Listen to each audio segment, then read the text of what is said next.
Good morning, everybody. This is Paul Carruthers. I'm the communications manager for MotoAmerica, and this is our weekly podcast, Off Track. I do the show every week with my cohort, Sean Bice. Sean's actually in Ohio. I'm in Southern California, but we still manage to make this thing work. Fortunately, I get up earlier than he does, but so it all works out. Sean, how are you today? Hey, real quick, I'm kind of excited about our guest today. Yeah. So most of the time we have guests on here, I know a lot about them. I have some kind of relationship with them. And this one's kind of cool because I actually don't. So it's, you know how you interview somebody that you don't really know anything about, you tend to ask different questions or whatever, and you find out more stuff than sometimes you find out about the guy that you think you know but don't necessarily know all the way. Does that make sense?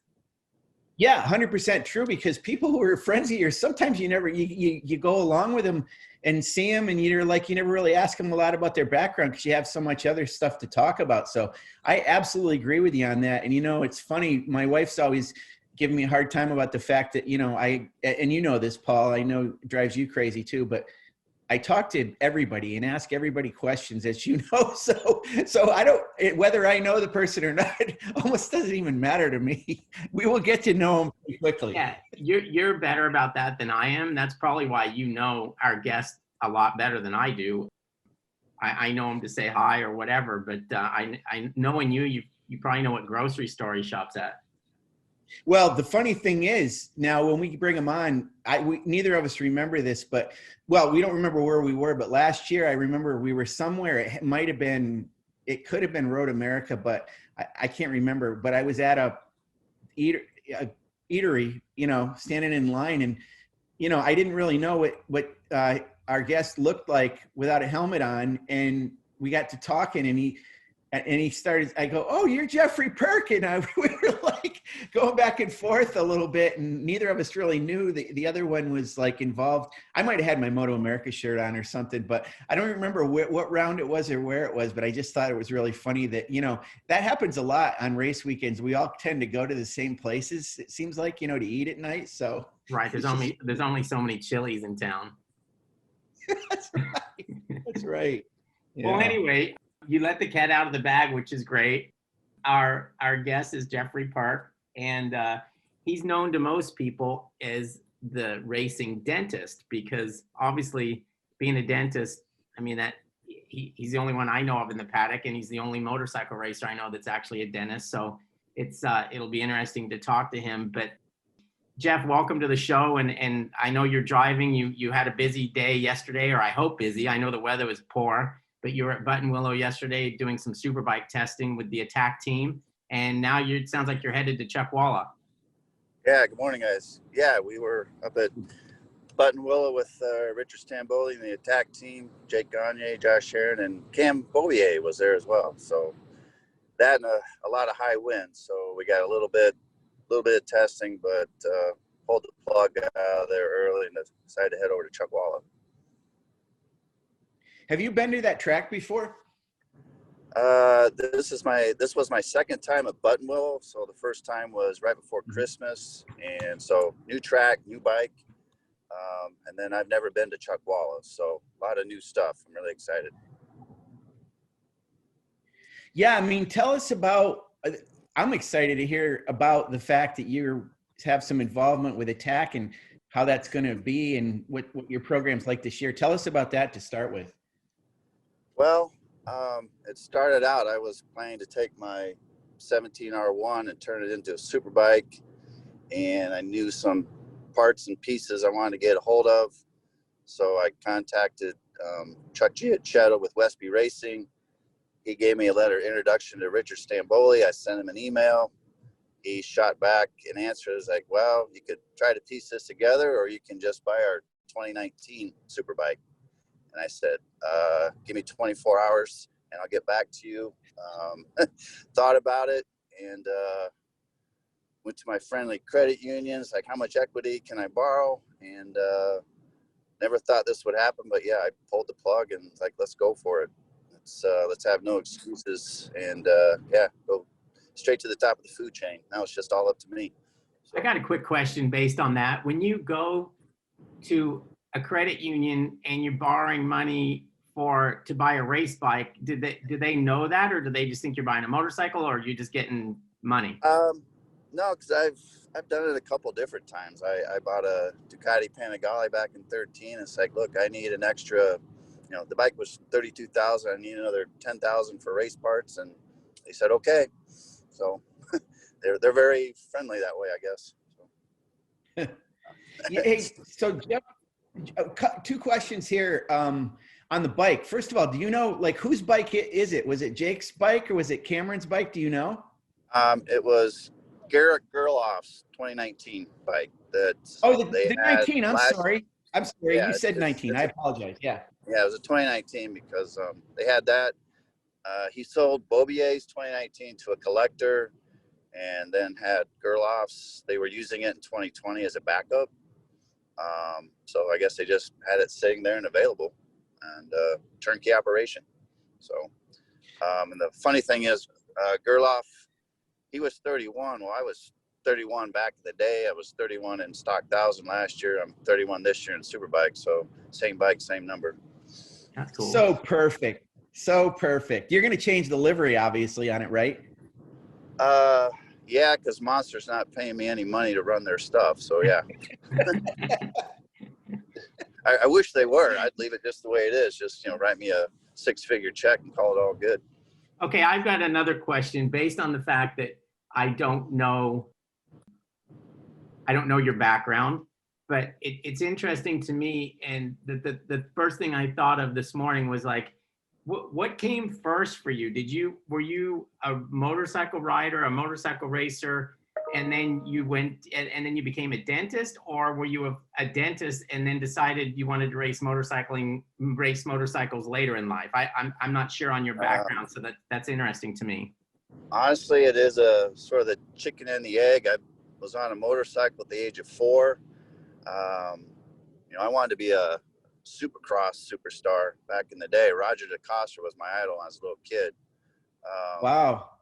But, had my street license, was never allowed to own my own bike. And then, smart kid. So, it's always going to college, went on to dental school. Once I got out of school, came home one day, I got a roommate. He's sitting there. This is 1993. I graduated high school in 84. He's got an 84 Honda VF1000F sitting in the garage. I'm like, you want to sell that thing? So that was my first street bike that I owned. 2 months later, Honda came out with the CBR 900 RR. I saw that in the Cycle World centerfold. Looked like I'd opened up a Playboy for the first time. And I'd actually test rode it down at Deals Gap. I'd gone on a road trip, and the dealer there had one, and he let me ride it. Like, that was, the rest is history. I was hooked. I was just hooked on street riding. I didn't even know track days existed then, to be honest. I knew very little about racing. And much like the attack bike, I just sort of, one thing led to another. I ran into a guy, who introduced me to a guy, and went and got my race license down at Hallett with Sam McDonald as the instructor in 94. Wow. Went down and watched the GNF at Atlanta when Yates won the 600, the 1100 Suzuki Cup, and James Randolph was down there, and started racing in 95. Thought I'd do it a couple years, and now here I am 26 years later, still doing it. So. Yeah, that's the thing about you. You have a very long career in racing and CCS. And I mean, you were at Daytona, you've done some endurance racing and a lot of other stuff. So you've been around for a long time. Hey, one thing I want to ask you real quick, just to get something out of the way. I just got to tell you this. I absolutely love my dentist. Like, I like to go there. I have a good time. He's fantastic. When the hygienist gets done and he comes in, I'm always conflicted by something. His name is Dr. Bob Owens. Sometimes I call him Bob. Sometimes I call him Doctor. So I don't, and then I'm like, you're the same way. It's Jeffrey. Is it Jeffrey, Jeff, or do we call you Doctor? I mean, seriously, how do you like to be referred to? Jeff's perfect. So honestly, I don't advertise other than I just call it Legacy Dental, just because I didn't know what else to call the team, since I'm basically my own sponsor. So, if I'm out and about, I don't really talk much about dentistry. I'd rather talk about motorcycles. So. Well, listen, I'm sorry, Jeff, but I got to ask you some dentistry questions really, really quick. All right, right off the bat. The first thing you think of, and I see this happen. I watch a lot of football. I know Paul does too. I know a lot of the guys wear mouth guards, but most times the quarterback doesn't seem to. And I don't know. I don't think guys wear them in motorcycle racing. Do you wear a mouth guard? And do you think riders should wear a mouth guard? I do not. I chew grape bubblicious. That's sort of my superstition. That would be hard with a mouth guard. Yeah. I've seen guys wear mouth guards. Dustin, who I was actually on the track with yesterday for track days, he puts a mouth guard in. So I suppose it's a good thing if, guys, tense up and want to, clench their teeth. It'd probably be good. Other than that, you're not out there boxing Mike Tyson. So I don't know why you need it. I'm still struggling with something here, and that's the fact that Sean said he actually likes going to the dentist. Yeah, must be a cute hygienist. That's all I can say. Well, she isn't. She's not bad, but luckily, my teeth are in good shape. They haven't had to do too much, except I've got one wisdom tooth that I refuse to allow to be taken out, and we've actually had to put fillings in it because it's so far back. And he's like, I wish you had a flip top head so I could get back to that tooth a little better. But it's come to Iowa and Des Moines, and I'd be happy to extract. Stick a needle in your eye, knock you out, and get the tooth out for you. That's pretty much all I do. I just can't do it in California legally. What? Oh, really? No, you can only practice in certain states, I would imagine. Oh, yeah. I'm just licensed in Iowa, so. Oh, okay. Yeah. So Jeff, are you originally from Iowa? Is that where you grew up? Yep. Born and raised, lived in Houston, Texas for 1 year. Other than that, yep. Iowa, my whole life. So. What's the nearest track to where you live? There used to be one 2 hours away, just south of Council Bluffs, Omaha there. But a few years ago when they had all that flooding, I think it kind of got washed away. Other than that, Heartland Park in Topeka is about 4 hours. Blackhawk Farms in Beloit, it's about a little under 5. Road A's about 6.5. Road America. We're going to Brainerd, so that's about 6 hours. So nothing close. Let's just put it that way. Yeah, we put one on the schedule. It's at least in the general neighborhood for you in Brainerd. Have you been to Brainerd before? Back in the day, yeah, CCS, we used to race up there, and I've done, back when it was AMA Superbike, did rounds back there in like 97 through 2000 or whenever they were there last. So yeah. But I haven't been on the new configuration. That's still the old one where you had the, almost mile long front straightaway for the drag strip going into turn 1, WFO, hopefully. Yeah, turn 1. Wow. On a 600. Yeah. But, yeah. So all I remember is really big mosquitoes up there. So yeah, they're huge. Yeah. It's more like birds.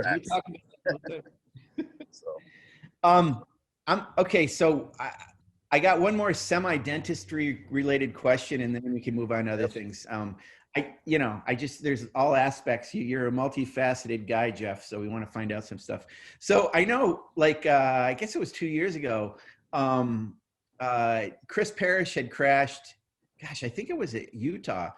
And he was okay, but he actually kind of cut his elbow a little bit. So he went over to see, I think, Dr. Carl Price, who is a plastic surgeon who races in our series in Twins Cup, sewed him up. And has anybody ever come to you with for any quick consultation on their teeth or whatever? Yeah, I'll get asked questions here and there. The only actual work I've ever done was on Cindy Singer at Gateway in St. Louis. She had a porcelain crown on I think her canine, and she chipped it a little bit, and it was just really sharp. So I got a drum, a little buffing wheel, and buffed it down for her. That's all I've ever done. I've offered in up, the paddock. Oh yeah, in the paddock. Just enough to take the edge off. So. Yeah, some people drink a bottle of whiskey, but if a Dremel works to take the edge off, I'll do it too, I guess. I have one of those out in the garage, but a Dremel, which I love, but I've never applied it on my teeth. And okay, this I got to bring up. And have you ever seen the movie Castaway? Oh, yeah. The one with Tom Hanks? Yeah. You know what I'm talking about? Yeah. Where he's got the abs. The ice skate, right? Yeah. Uh-huh. That can't, that's impossible. There's no way. If it's abscessed enough, it would actually be kind of loose and it might actually work. And, trust me, I've never experienced a toothache, but I've heard, thousands of, stories from patients, and yeah, you'll get desperate enough to do whatever it takes to get that sucker out of there. So it's conceivable. I just thought, and just for people that may not remember the scene, it's a bunch of packages from the plane that crashed when he went down. Some of them washed up on the shore, and one of the packages had ice skates in it, which was kind of an irony that he was on this deserted island and had these ice skates. And he ended up taking one of the skate blades because he had a bad toothache, and I think it was a rock, and he stuck the blade in his mouth and hit the end of the blade with his with the rock, and then he obviously passed out because they changed the scenes and went to forward in the future. But I thought it was going to come back with him with a gaping, scar on the side of his cheek or something. But he survived it okay. Well, that's movies, I guess. So throwing some Monty Python, it's just a flesh wound. So. Yeah, that's what it is. Right. Okay, Jeff, I got another one. What's it like? I don't want to say you're more of an average guy like the rest of us, but I think you probably are closer to being an average guy like the rest of us than, for example, a Cameron Bobier or a Josh Heron, or one of those other freaks, right? But yeah, for sure. What's it like being on the track with them? Like, is it intimidating? Do you not think about them? Do you just worry about yourself? If I went out there, I'd be a nervous wreck that I was going to get in somebody's way, or I was just, but tell us about that. I mean, what goes through your mind when you're out there with those guys? Don't crash. Yeah, that's number one.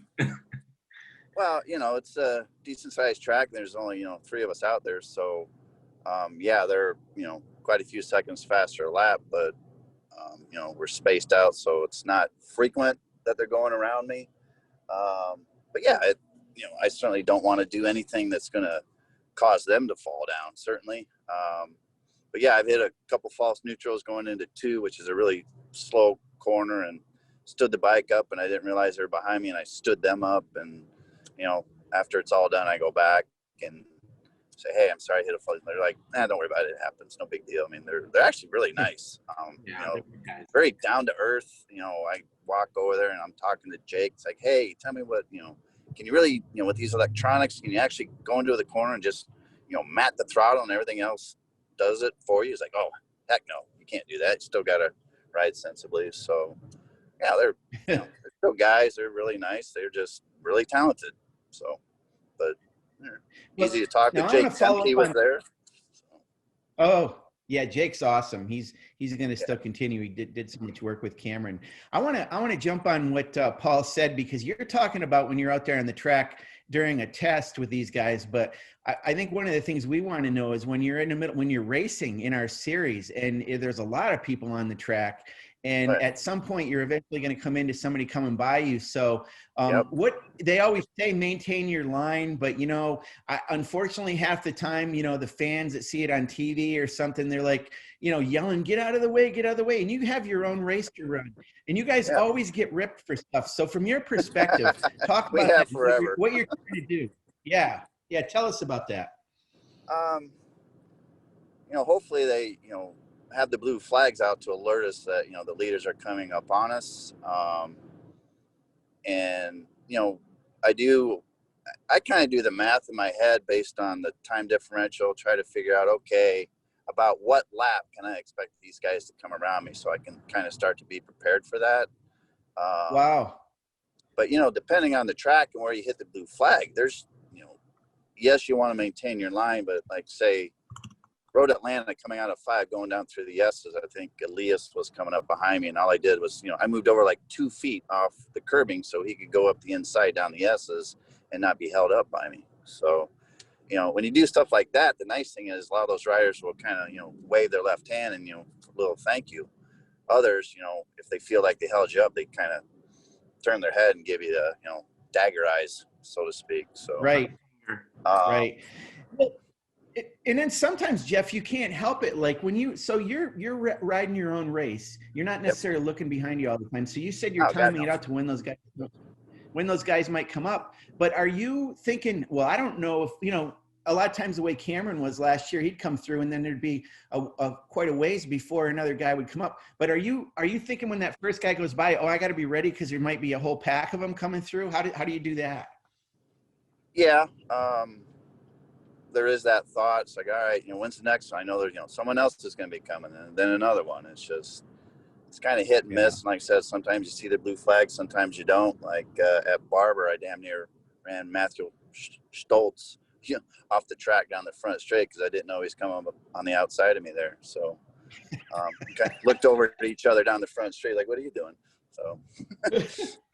And yet Chuck Giacchetto, the team manager of that team, still got you hooked up with Stamboli to get a bike. So, hey, it's all love in our paddock, right? It's all good. It's racing. No one's out there doing anything malicious.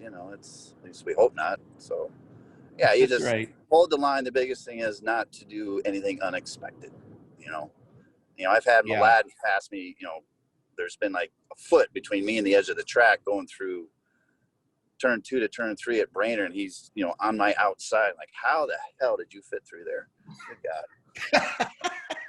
God. As long as you don't do something unexpected, you keep your line, they'll find the way around. That's their job, find the way around. And if I go to the track day, that's where I feel like I'm the Bobier on the track, because I got the same issues. Like, all right, which way are you going? I got to go this way or that way. So right, it's all relative. It is, yeah. So I've been passed by Nicky Hayden back in the day, and Duhamel and Malad and Yates, all those guys. Yeah, I've had my doors blown off, so to speak. So I've raced against them. Woo. I've been laughed by them all. I've talked to Max Flinders and some other guys about this. Obviously you go to a race and you're not going to win. And I talked to Max, like how do you keep motivated, and what are you looking for? And he said, honestly, that he's just going by lap times and his improvement over the last season or the last time that he was at that track.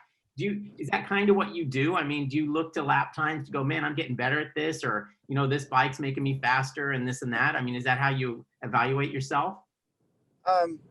Yeah, this last year it was about making the cut for the Superbike Cup. So us stock 1,000 guys, if we went fast enough, we could get into the Superbike race. And so that was always the bar I was trying to get to.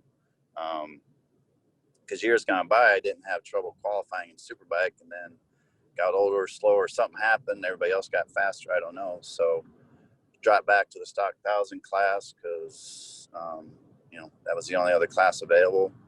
And it's just, every time out this year, each session, I was faster every time. We were making changes. And so, seeing improvement, going faster, because obviously I'm not going to be, top 5 in a Superbike race. So I got to have some kind of a objective or, goal to reach. And it's, make changes, make improvements, just keep trying to move forward.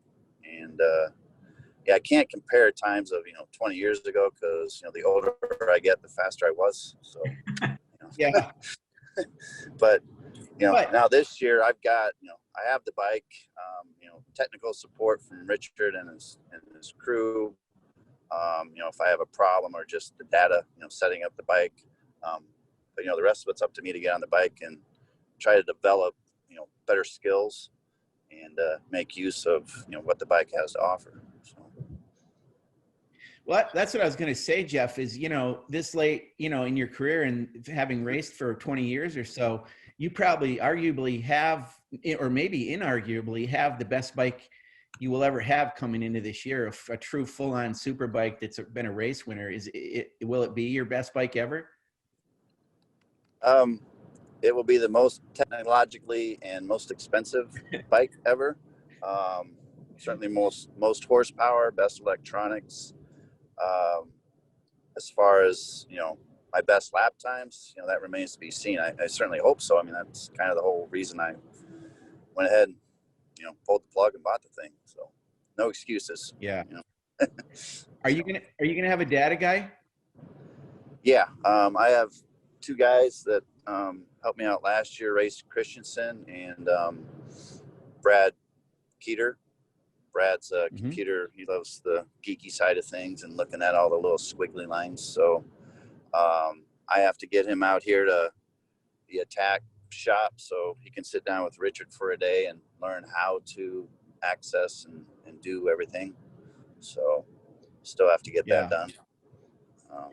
So last year you probably had an OEM, probably an ECU that was flashed. Is that right?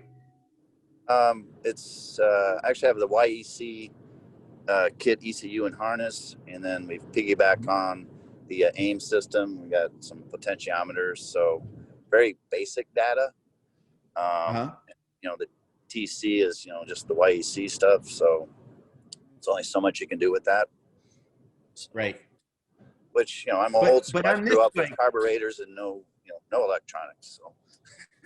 Yeah. But on this bike, you have a Morelli system, right? On Garrett's old bike?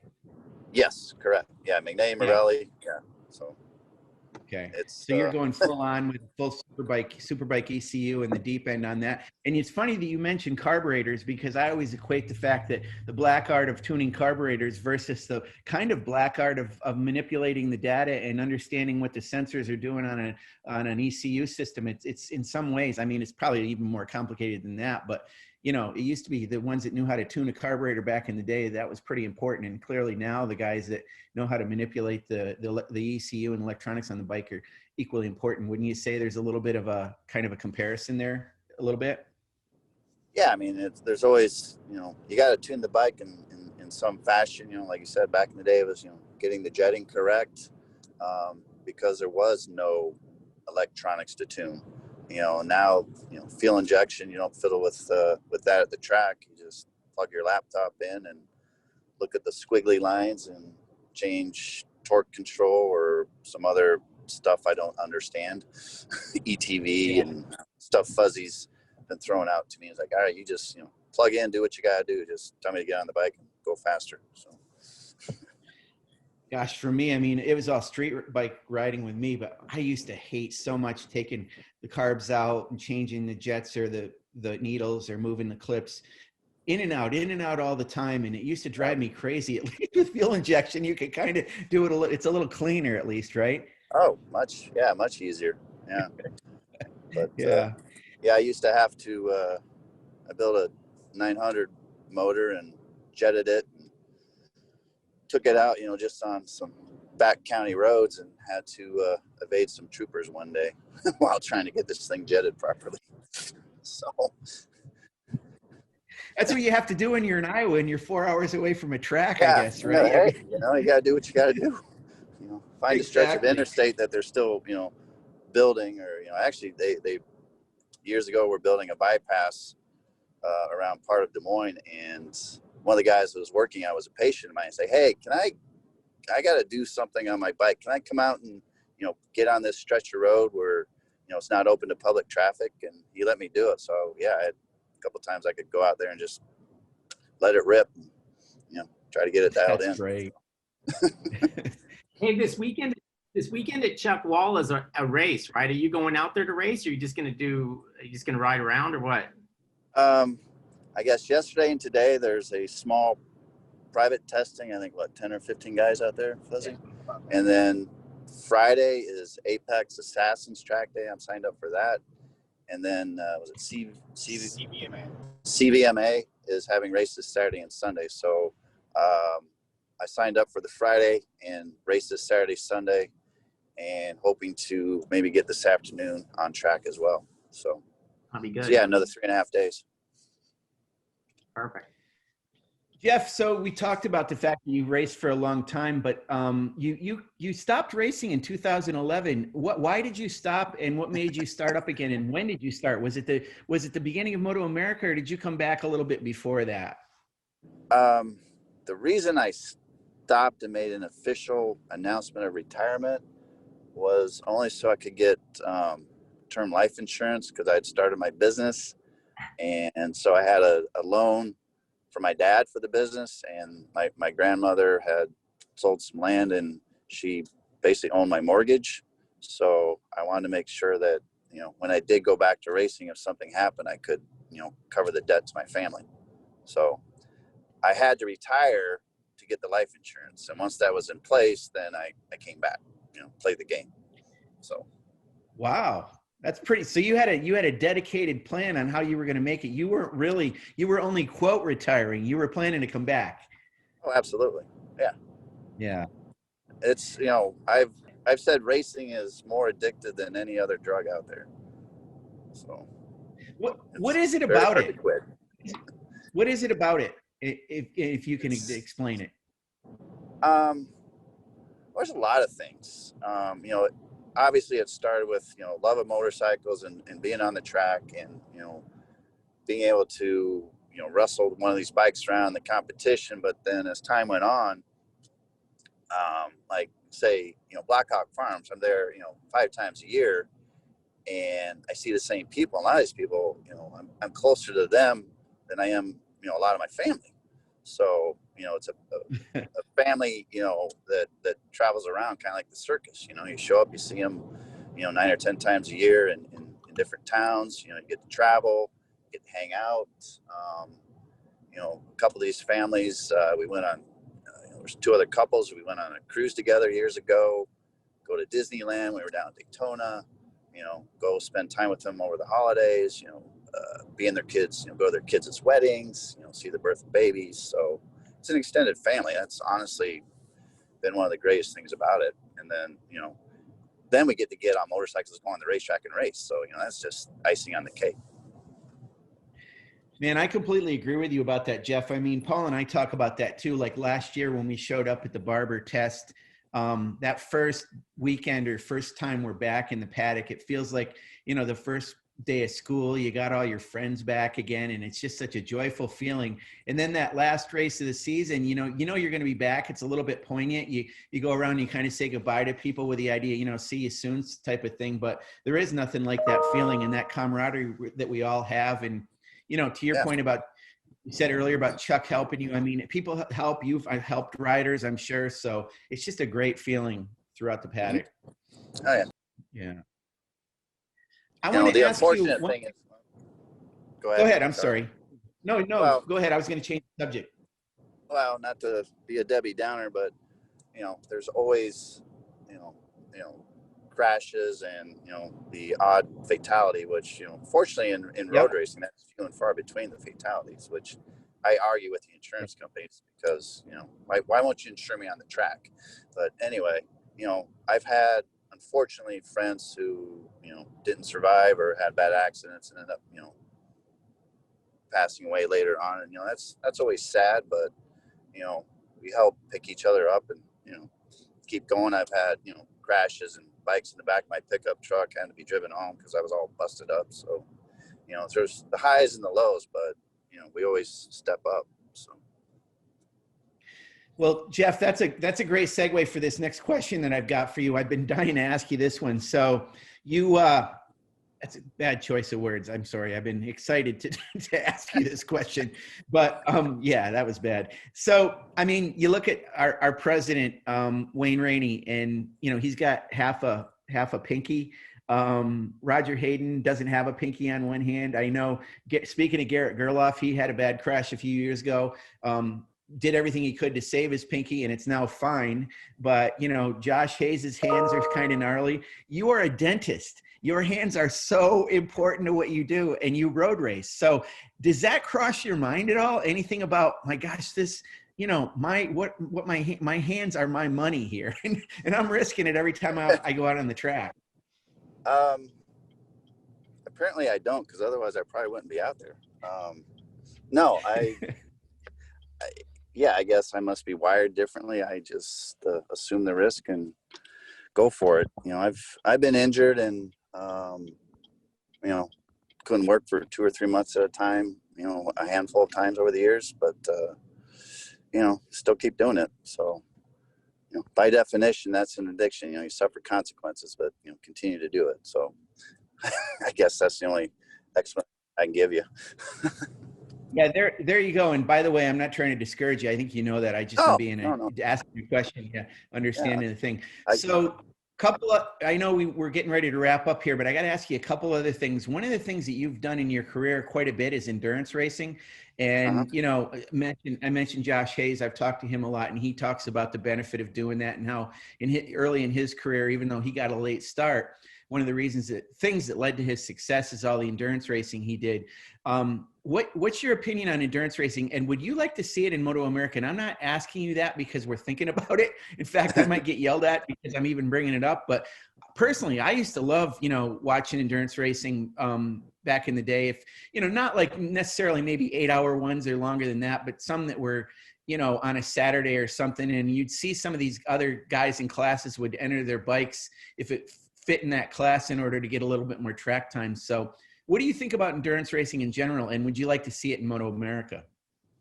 I personally love endurance racing Mm-hmm. because, you know, usually we're not doing pit stops other than the Daytona 200. That's the only time, you know, you see pit stops. Yeah, it does give extra practice time, which is cool. And I think back in the day, AMA Superbike had some kind of endurance racing, if I remember right, back in the early 90s, Yeah, they I think. did. Yes. I know Arion Racing was big into that. So, you know, and then Moto ST was around for about 3 years. So that was a good thing. It's, you know, there's only so much racing you can pack into a weekend. And with the way they got it now, you know, with all the different classes, I don't know if there's really enough time. I think it'd be cool to have it back. And, you know, like I said, it gives the sport a whole different look because now you've got this whole crew and these pit stops and rider changes. And I just personally like it because you can just get in a rhythm and you're just going lap after lap, clicking off laps. And it's not so much about, you know, a sprint race. It's about, you know, consistency and can this bike hold together? And, you know, there's so many things that can go wrong over the course of, you know, even just a 2-hour race. So, you know, it just brings a whole lot of other issues or, you know, things that can happen during a race that you don't get in a relatively short, you know, sprint race. Well, you gave me another segue about endurance racing that I want to ask you. So back, and you're correct, in AMA at one time had endurance racing. They had GTO and GTU, two different classes. And one of the things I loved is Moto Liberty out of Texas had a team that Danny Walker raced for. And they actually one year campaigned a TZR 250, the V-twin version of that bike, that had a TZ engine in it. And because it had a production-based frame, they were able to race that in the class. And they won an endurance championship on a TZ 250 engine TZR. And it led me to buy, I have a 92 TZR 250R, which is one of my prides and joy in my garage. And the thing is beautiful. I love it. It's still restricted to only 45 horse, like it came from the factory, but it's more than enough for me to go out on a Sunday and bomb around. So here's my question, Jeff. You have endurance raced the TZ 250 just like Danny Walker did. How the heck do you do that? I mean, do you have to rebuild the engine after you're done? Well, the best part was, you know, the other 4 guys all had their own TZ 250s. I never actually owned one, so they did all the tuning. I just got to jump on the bike and ride it. So I don't know what they did after the race, but it was a How'd you blast like to it? ride. Oh, I loved it. Yeah. Awesome. Brakes, you don't need no brakes. Just throw it in the corner and go. It was great. Yeah, that's right. Yeah, no, 2-strokes. I wish they'd make a comeback, and maybe they will. They're still trying to develop that technology a little more. So, well, I've dominated the last half of this podcast. I apologize, Paul. I just I can't help myself sometimes, as you know. But It's fine. I went down the street and got breakfast, so I miss anything.